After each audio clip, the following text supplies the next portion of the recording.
नाजरीन, मैं हूं डॉक्टर मुस्तफ़ा अहमद। आप प्रोग्राम देख रहे हैं कार्डियक क्लिनिक। ये प्रोग्राम हर जुमेरात को K2 पर लाइव पेश किया जाता है। और नाजरीन, जैसा कि आपको इल्म है कि इस प्रोग्राम का मकसद कार्डियक पेशेंट्स के प्रॉब्लम्स को सुनना और उनके, अगर आप कार्डियक पेशेंट हैं और अपने बीमारी के बारे में मशवरा करना चाहते हैं तो ये प्रोग्राम आपके लिए पेश किया जाता है। आप इसमें लाइव कॉल कर सकते हैं और प्रोग्राम का हिस्सा बन सकते हैं। नाजरीन, हम इस प्रोग्राम में बहुत सी दिल की बीमारियों के बारे में बात करते हैं और उनसे बचाव के तरीके, और अगर आप दिल की अर्ज़े में लाहक हैं तो अपने बेहतर इलाज करने का जो भी हिदायत हैं वो हम इस प्रोग्राम के ज़रिए आप तक पहुंचाते हैं। अगर आप अपने दिल के मर्ज़ के सिलसिले में कोई भी सवाल करना चाहते हैं तो आप लाइव प्रोग्राम में कॉल करके प्रोग्राम का हिस्सा बन सकते हैं। इसीलिए प्रोग्राम के शुरू में ही मैं अपना टेलीफोन नंबर बता देता हूँ। इस नंबर पर आप लाइव कॉल कर सकते हैं। नंबर है 05194500030। नाजरीन, जैसा कि आप जानते हैं कि बहुत से वायरसेस हैं जिसकी वजह से दिल की बीमारी भी होती है, और इन वायरसेस से मायोकार्डाइटिस, पेरिकार्डाइटिस और इसके अलावा कार्डियोमायोपैथीज और किस्म की होती हैं जिससे मरीज़ हार्ट फेलियर में चले जाते हैं। यहाँ मैं दो वायरसेस का स्पेशली नाम लेना चाहूँगा, जिसमें पहले अभी कुछ दिन पहले HIV डे बनाया गया, और HIV के पेशेंट्स जो है, एड्स के पेशेंट होते हैं, उनके अंदर कार्डियोमायोपैथी का अंसर होता है जिससे वो हार्ट फेलियर में जाते हैं और सांस की शिकायत हो जाती है। तो उनको भी, अगर जब उनकी ट्रीटमेंट हो रही होती है तो इस बात का स्पेशल ख्याल रखा जाए कि उनका दिल किस हालत में है, और अपने सीरियल एकोज कराते रहें। और स्पेशली वेलवुलर रिगर्जिटेशन, उनकी वेल्व्स लीक करने लगते हैं जिनसे हार्ट फेलियर के सिम्टम्स आते हैं और बहुत से मसाइल पैदा होते हैं। इसके साथ साथ नाजरीन, ये HIV डे कुछ अर्सा पहले मनाया गया, इसलिए मैंने ज़रूरी समझा इसका जिक्र कर दूँ। आजकल का जो मसला है जो कि कॉमनली पूरी सोसाइटी को अफेक्ट कर रहा है, पूरी दुनिया में मसला बना हुआ है, वो कोरोना वायरस का है। और ये जो कोविड नमूनिया है जो कि लोगों में हो रहा है और बहुत सी कॉम्प्लिकेशंस होती हैं, उसमें सबसे सहरे फहरिस्त दिल की कॉम्प्लिकेशंस हैं जो कि मरीज़ हार्ट फेलियर में चले जाते हैं और बहुत से मसाइल होते हैं जिसकी वजह से कार्डियोपल्मोनरी अरेस्ट और मौत की वजह बनती हैं। सो नमूनिया अपनी तरफ इसके साथ दिल के पट्टे को भी कोविड वायरस कई जगहों पे इन्वॉल्व कर लेता है और इंतहाई ख़तरनाक सूरत हाल इख्तियार कर जाता है। तो नाज़रीन, आज के प्रोग्राम में हम इस बारे में भी हिदायत बार बार देते रहेंगे और अपने एक्सपर्ट से ये भी पूछेंगे कि ये कोविड नमूनिया जो है ये दिल को कैसे इन्वॉल्व करता है और इससे बचाव के क्या तरीके हो सकते हैं। प्रोग्राम के शुरू में ही मैं कुछ तरीके बता देना चाहता हूँ। जैसे आप सारे सुन रहे हैं कि सोशल डिस्टेंसिंग करें, हाथ धोएं बार बार, और फासला रखें दूसरे, जब भी किसी से बात करें 6 फुट का फासला रखें। मास्क का इस्तेमाल ज़रूर करें। हजूम में या किसी से बात कर रहे हों तो इस बात को लाजिम बना लें कि आपने हाथ का मास्क आपने ज़रूर पहनना है, ताकि आपसे किसी दूसरे को या दूसरे से आपको ये कोरोना ना लगे। और बार बार हाथ धोएं ताकि ये जरासीम हाथ पर ना रहे और आप तक आपको बीमार ना कर सके। इस सिलसिले में प्रोग्राम में डिटेल में बात करेंगे।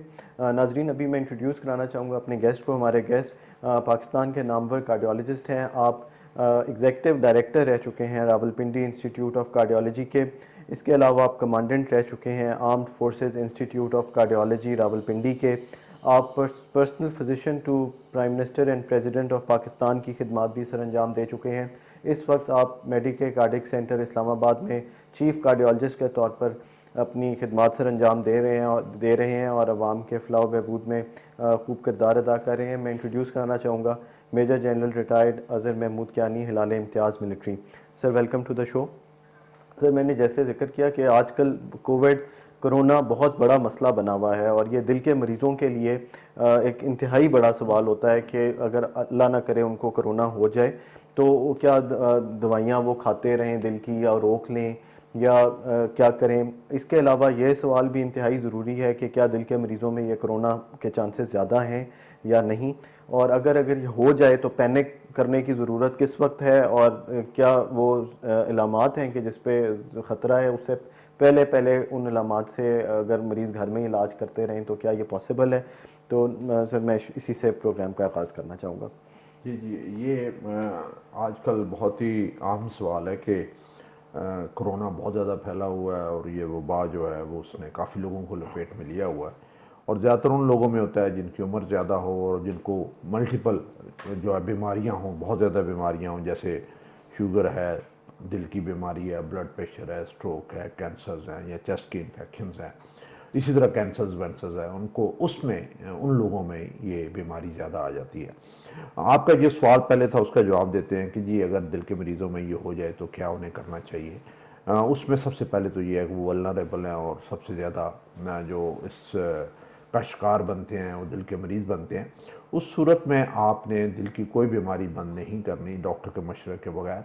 होता ही है कि अगर जब आपको कोरोना होता है तो कई दफ़ा ऐसी इन्फेक्शन में ऐसी चीज़ें शुरू हो जाती हैं कि खून जो है वो उसके क्लॉट से जमना शुरू हो जाता है, तो उसको पतला करने के लिए जो दवाइयाँ बड़ी ज़रूरी होती हैं और वो दवाइयाँ आपने जारी रखनी है जब तक कि कोई ख़ास कॉम्प्लिकेशन हो। फिर डॉक्टर के मशवरे पे, कार्डियोलॉजिस्ट के या जो कि इस वबा का इलाज कर रहे हैं उनके मशवरे पे अगर वो कोई कहते हैं कि दवाई बंद करने की तो फिर दवाई बंद करें। खुद अपने तौर पे किसी किस्म की कोई दवाई बंद नहीं करनी, और अगर आपको कोरोना हो भी जाता है तो यही वाली दवाइयाँ जो ऑलरेडी पहले ले रहे हैं इन्हें जारी रखें।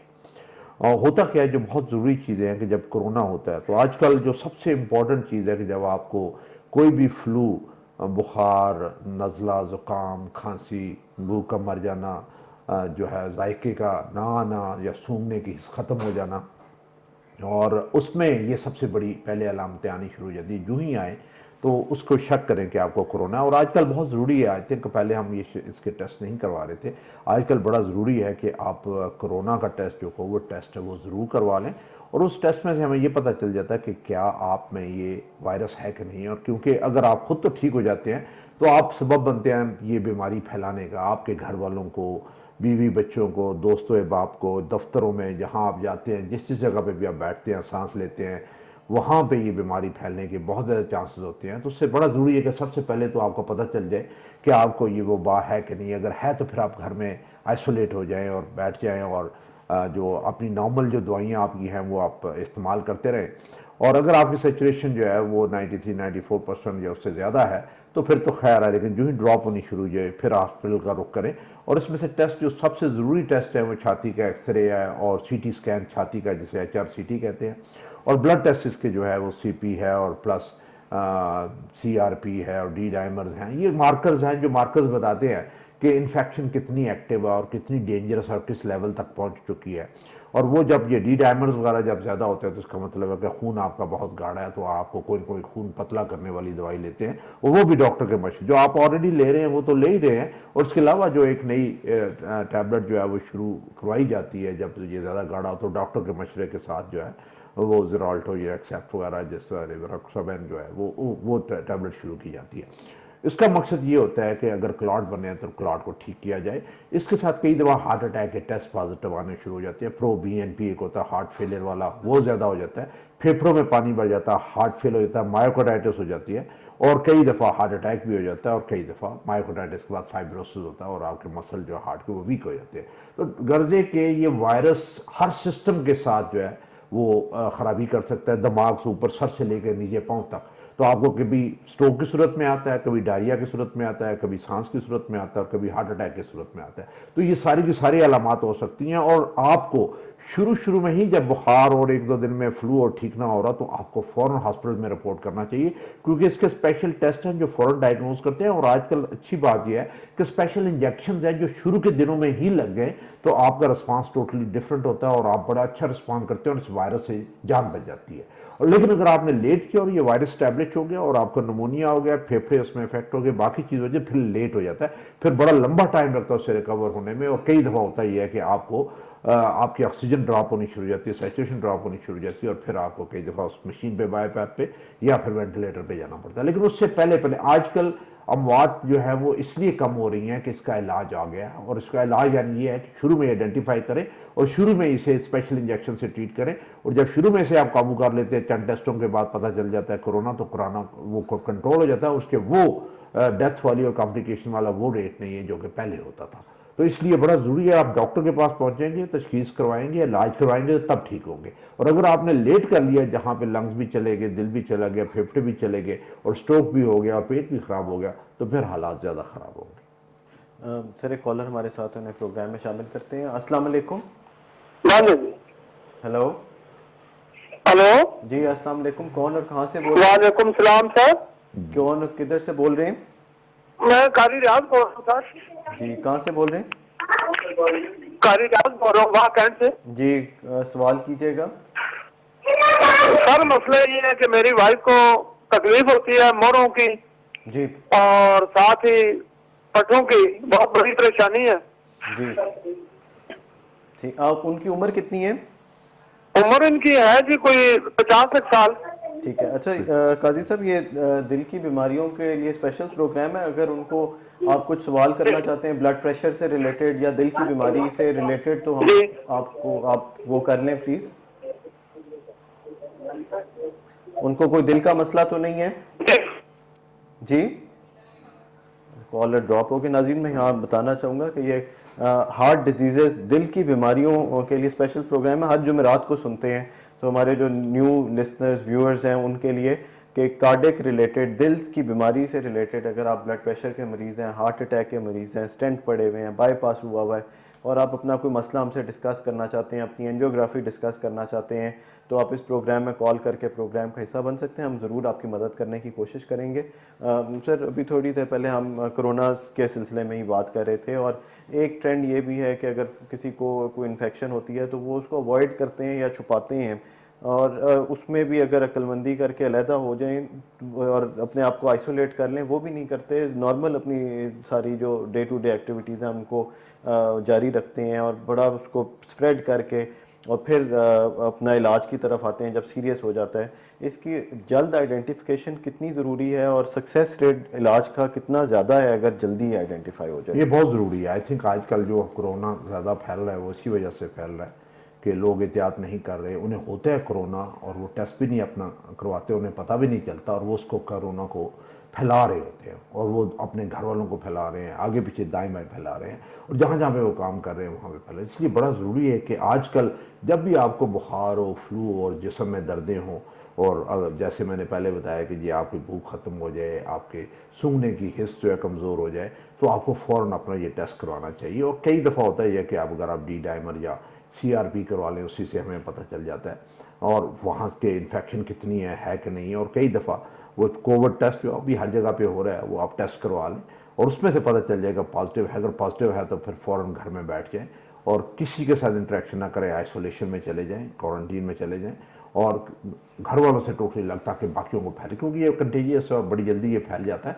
और उसमें डर ये होता है कि जो तो अच्छी इम्यूनिटी वाले तगड़े लोग हैं वो तो शायद हो सकता है बच जाएं, लेकिन जो वीक घर में लोग हैं या बच्चे लोग हैं उनको हुआ तो उनका इस बीमारी से बचना कई दफ़ा मुश्किल होता है, बहुत ज़्यादा कॉम्प्लिकेशन होते हैं। लेकिन अभी आजकल हालात ये है कि हमारे देखें young doctors, young nurses, young paramedics, उनको कईयों को हुआ है और वो जान से हाथ धो बैठे हैं और ये इसका कोई पता नहीं ये क्या मोड़ लेता है, किस कॉम्प्लिकेशन में चला जाता है, क्या इसकी स्वेरिटी होती है और आपके पास जब कॉम्प्लिकेशन हो जाती है तो क्या आप उससे वापस हो सकते हैं कि नहीं हो सकते। हमारे बहुत सीनियर डॉक्टर्स, हमारे प्रोफेसर्स, जो सीनियर कोलीग्स थे, उन्हें बहुत ज़्यादा लोगों को हुआ और वो बच नहीं सके और उनका इंतकाल हो गया।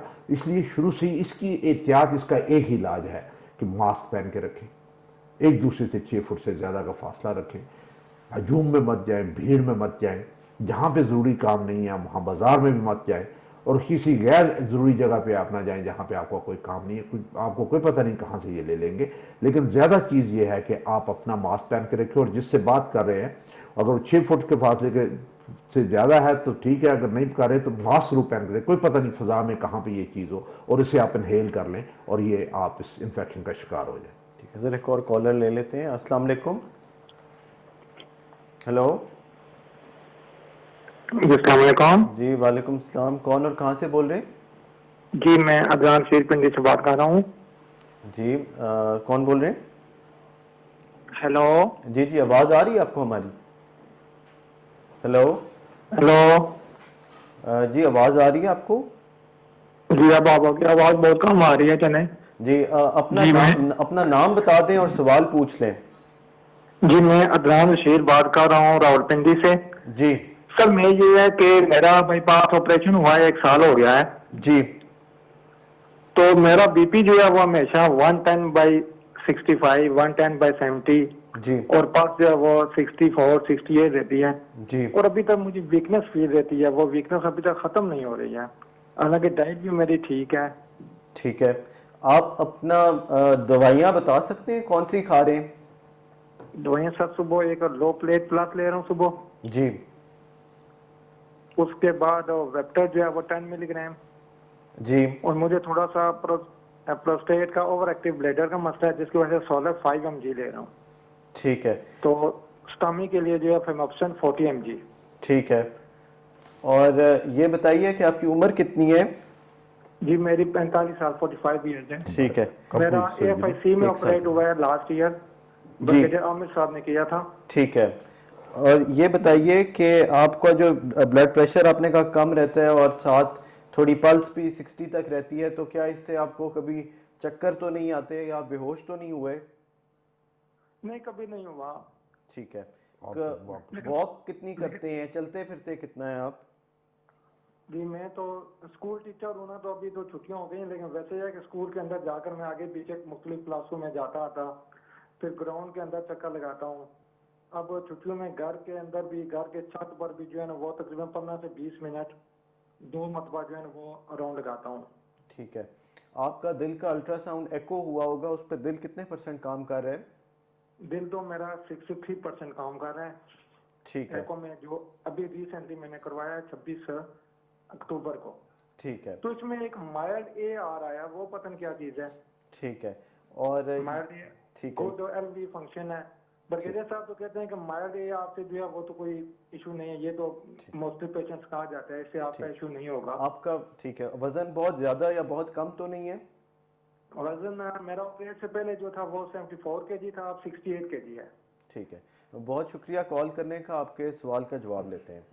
सर अदनान रशीद साहब थे, रावलपिंडी से कॉल की। 45 ईयर्स इनकी उम्र है, इनका बाईपास 1 साल पहले हुआ था और इनको कमज़ोरी महसूस होती है। बीपी इनका 110/65 तक रहता है, पल्स 58 रहती है।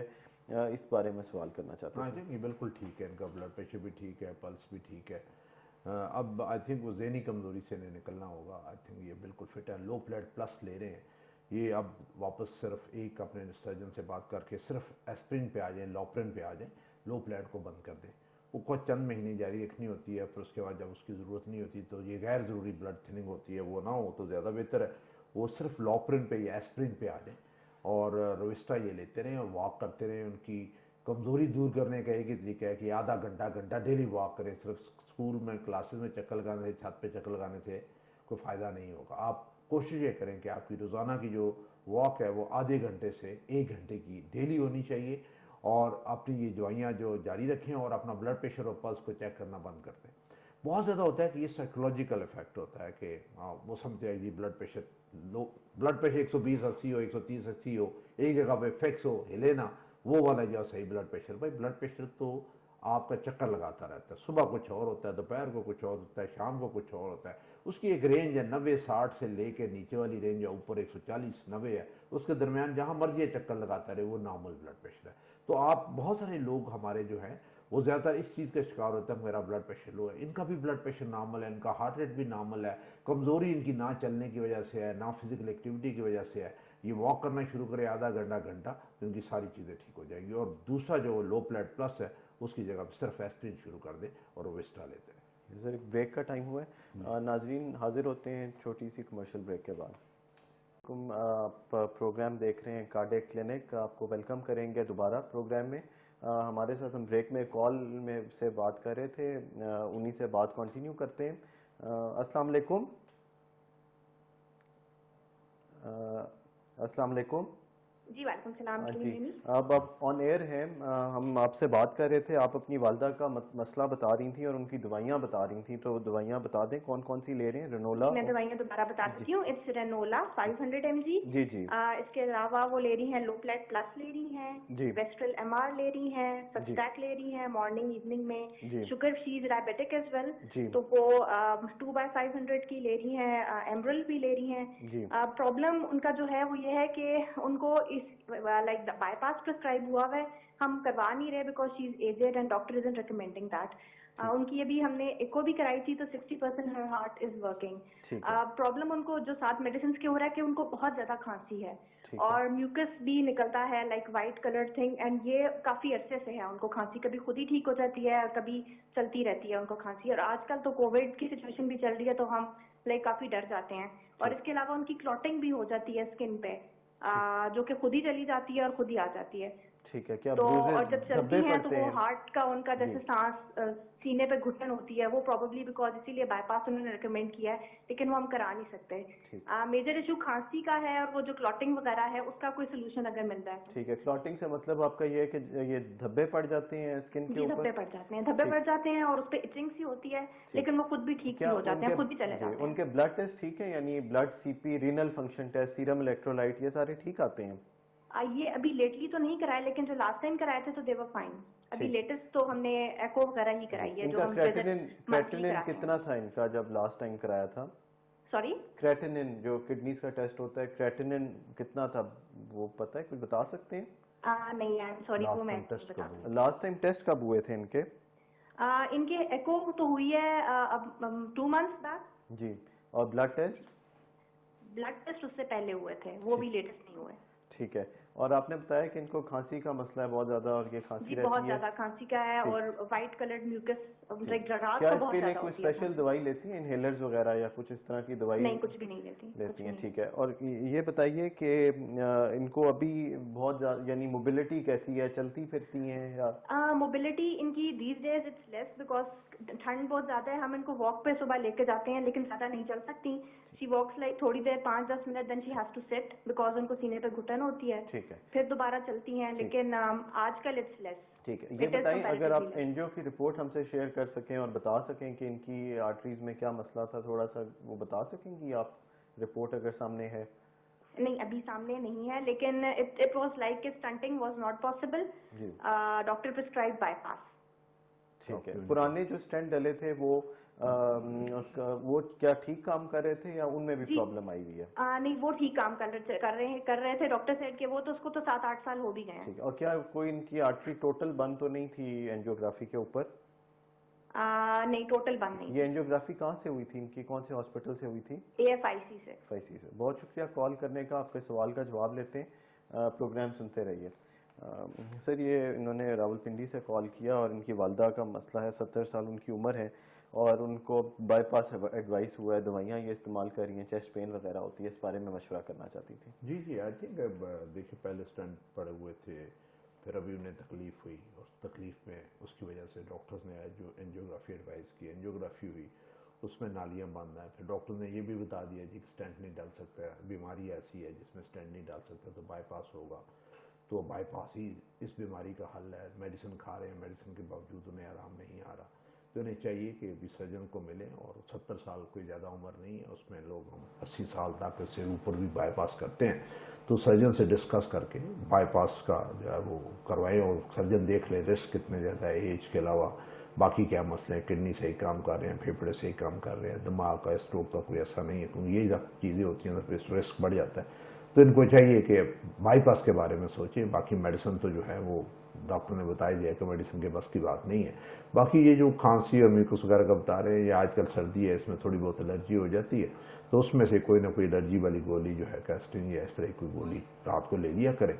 और कोशिश ये करें कि इन दिनों में ठंडी कोई चीज़ ना पिए, पानी जो है वो भी या तो टैप वाटर पिए या फिर कहवा चाय का ज़्यादा अगर इस्तेमाल हो 3-4 कप पी लिया करें और दूध का 1 गिलास पी लिया करें। लेकिन इनको 12 आई थिंक इनकी जो आराम नहीं आ रहा, तो इन्हें सर्जरी का सोचना चाहिए। और सर्जरी जो है 70 साल की उम्र में मुमकिन है और हो सकती है। सर, एक और कॉलर ले लेते हैं। अस्सलाम वालेकुम। वालेकुम सलाम जी, कौन और कहाँ से बोल रहे हैं?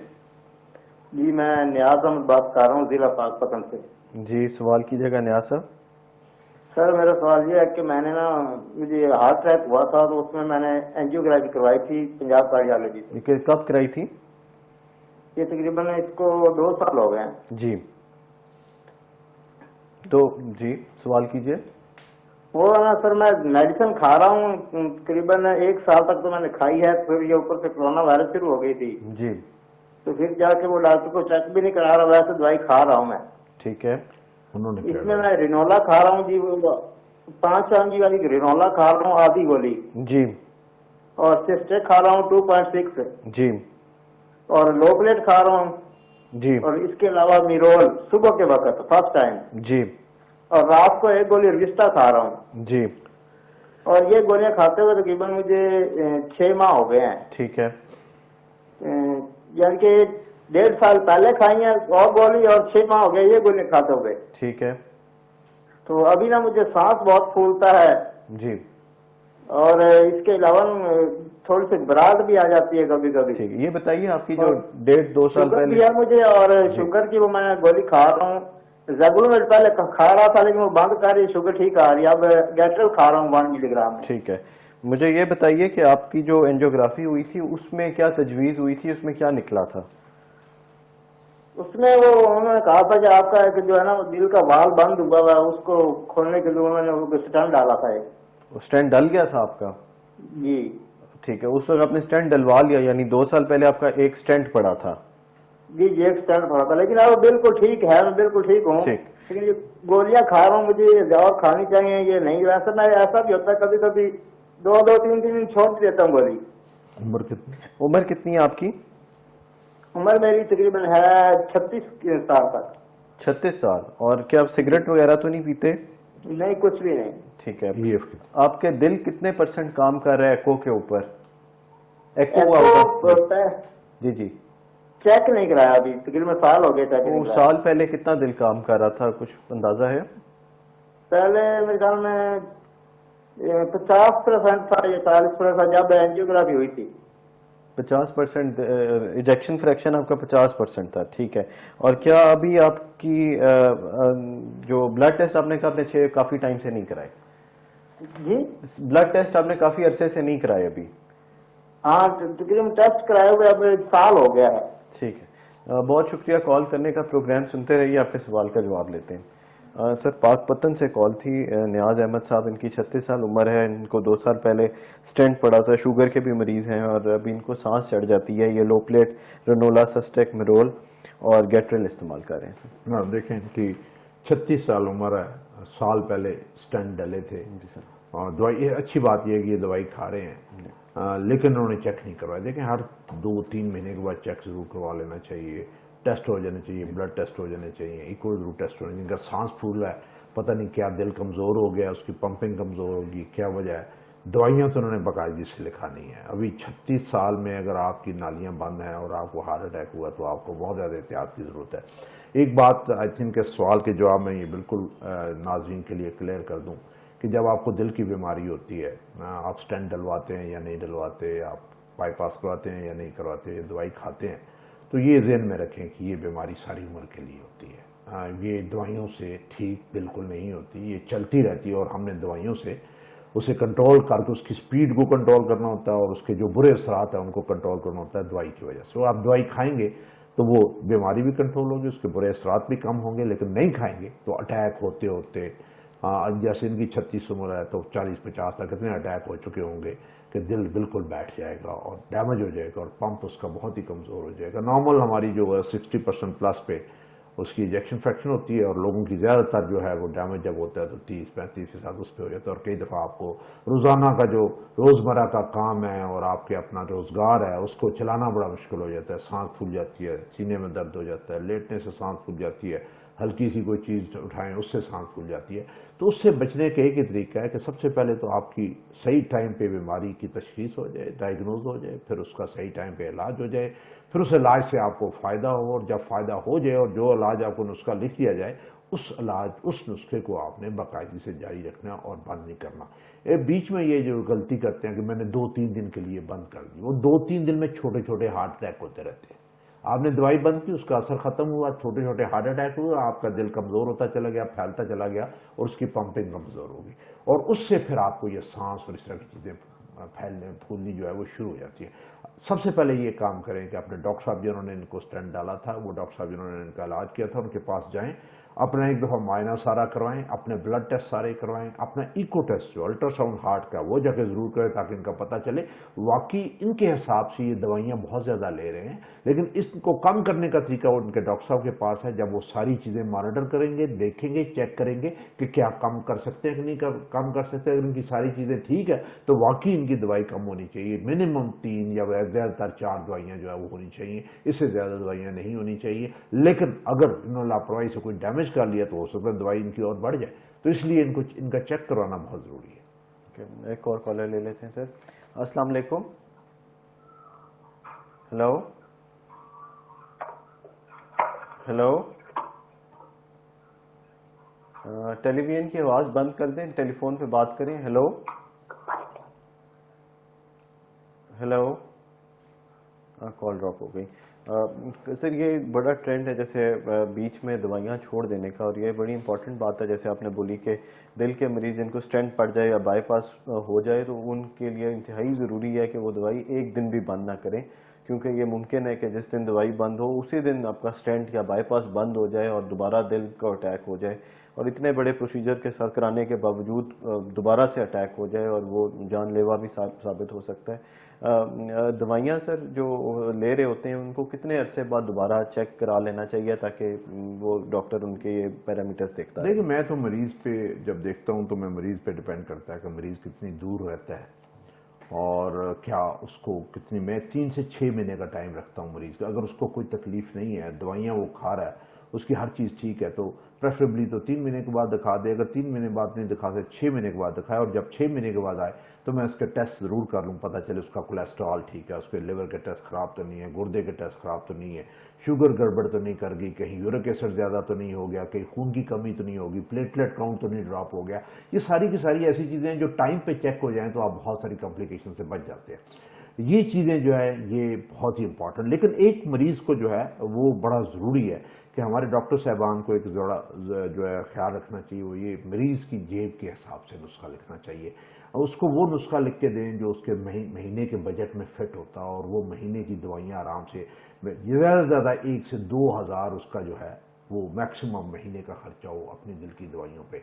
हैं दवाइयाँ आजकल ऐसी अवेलेबल है मार्केट में, नुस्खा भी ऐसा अवेलेबल है जिसमें से ये दवाइयाँ लिखी जा सकती हैं, और वो फिर मरीज़ दवाइयाँ बाकायदे से जारी रखे। 1-2 हज़ार निकालना कोई मुश्किल काम नहीं है महीने का। आप अपनी दवाई पे, अपनी जान पे खर्च कर सकते हैं। आप फिट होंगे तो काम भी करेंगे, रोज़ी भी कमाएंगे और अपनी फैमिली को भी लुक आफ्टर कर सकेंगे। और जो सबसे अच्छा मरीज़ होता है, बहुत सारे लोग गुर्बत में भी होते हैं लेकिन वो इतने डिसिप्लिन्ड होते हैं कि अपनी बीमारी का बाकायदा ध्यान करते हैं, परहेज़ जो बताया जाए उस पर परहेज़ करते हैं, दवाई का जो बताया जाए उसी टाइम पे वो दवाई लेते हैं, और जो टाइम बताया जाए दिखाने का उस पर आगे दिखाते भी हैं और अपने टेस्ट भी करवाते हैं, और उन्हें कभी कोई प्रॉब्लम नहीं हो। साल 15-20 साल से वो चल रहे हैं और दवाई पे वो कंट्रोल जा रहे हैं, उन्हें कोई मसला नहीं। और यही तरीका अपनी बीमारी को कंट्रोल करने का और काबू करने का, और आप एक नॉर्मल लाइफ जो है, नॉर्मल जिंदगी गुजार सकते हैं। दिल का अटैक होना, स्टेंट डलवा लेना, बाईपास डलवा लेना, ये कोई ऐसी खौफनाक चीज़ नहीं है, ये इलाज है। इलाज हुआ तो आप फिट हो गए तो आप अपना काम शुरू करें, और रोज़ाना का काम अपने रोज़मर्रा का जो रोज़गार है उसका शुरू करें, और अपना काम चलाएं, फैमिली को चलाएं, उनको लुक आफ्टर करें, और दवाई अपनी बाकायदगी से खाते रहें। सर एक ब्रेक का टाइम हुआ, नाजरीन हाजिर होते हैं छोटी सी कमर्शियल ब्रेक के बाद।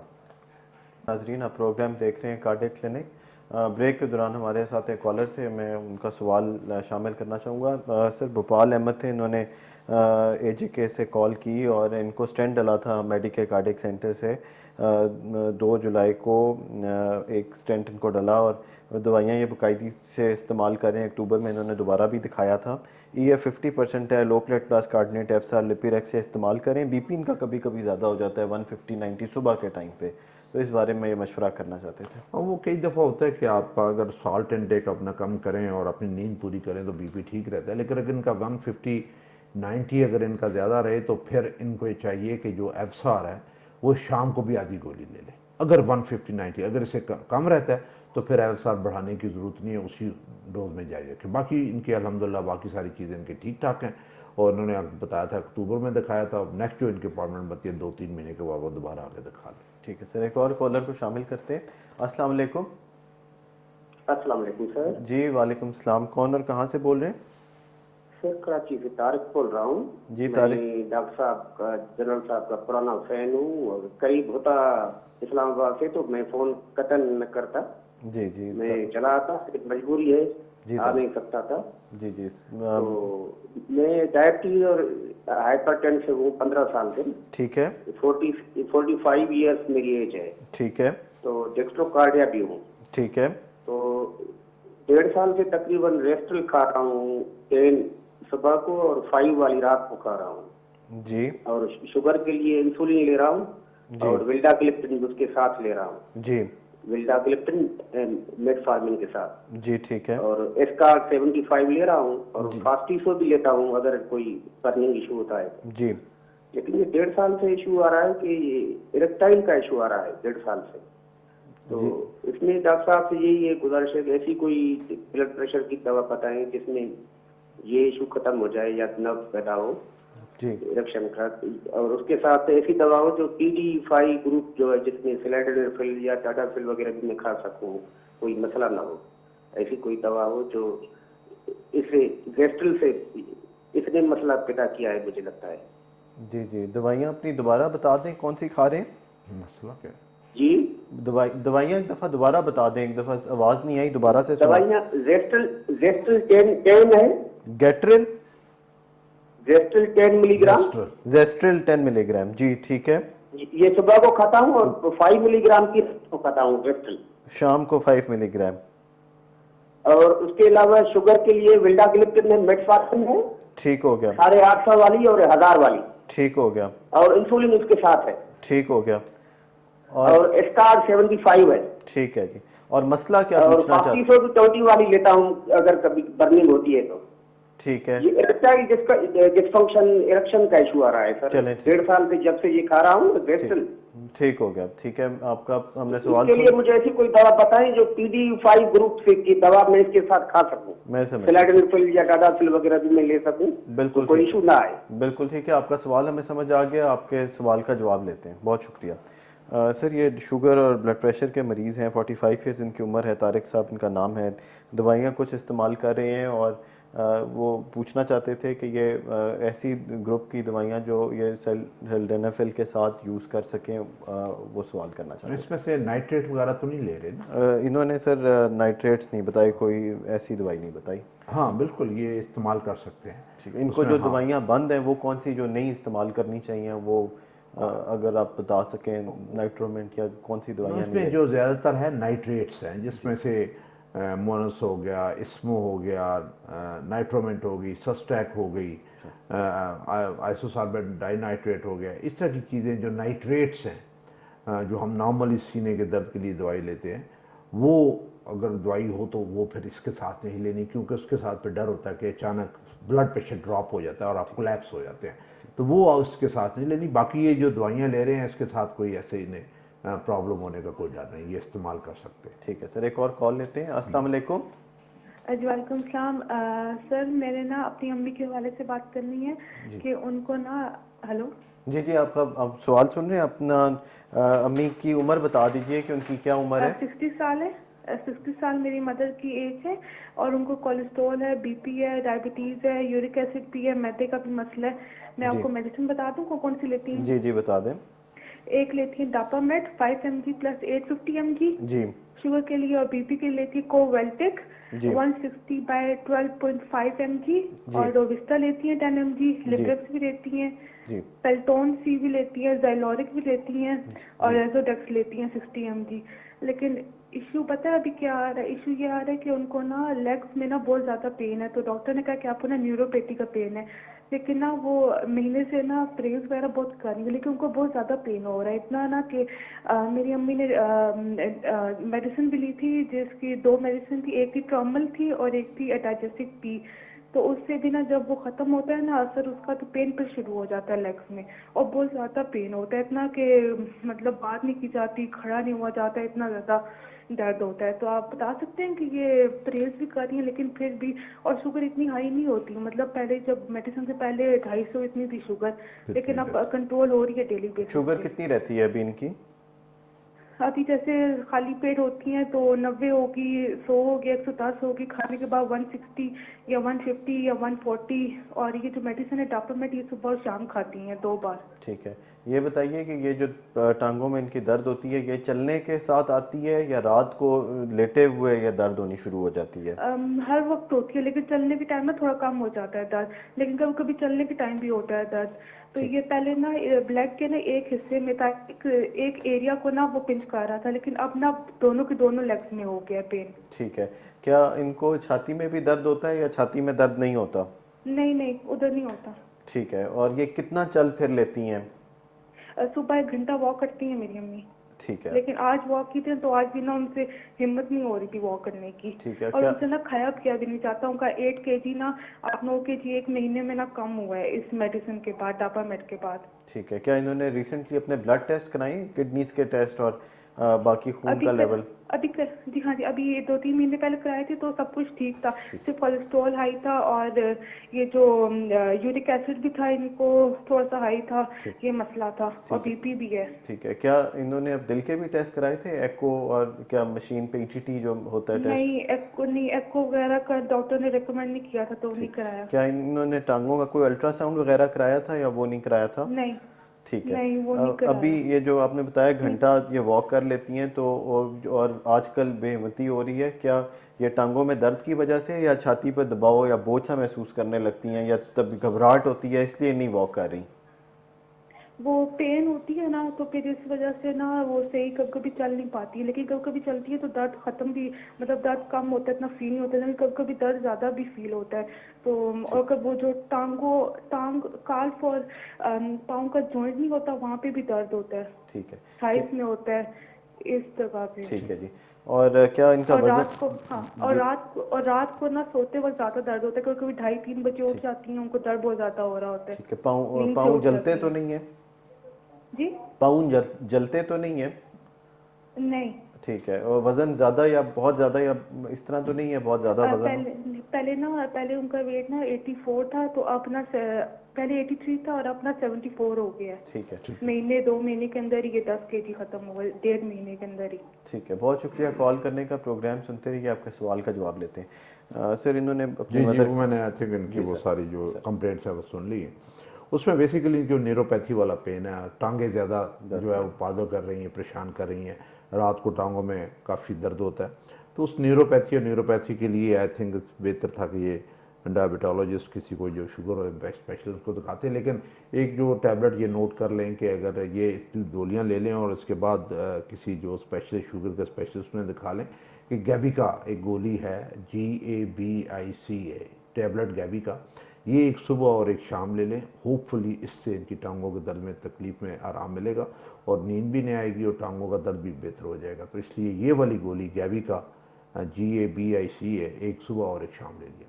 ठीक है सर। शुगर के मरीज़ों में सर दिल की बीमारी भी बहुत ज़्यादा होती है और जैसे टांगों के इन्होंने दर्द बताया तो उसमें अल्सर बनने शुरू हो जाते हैं, क्या वो भी उस को कैसे हैंडल किया जाए?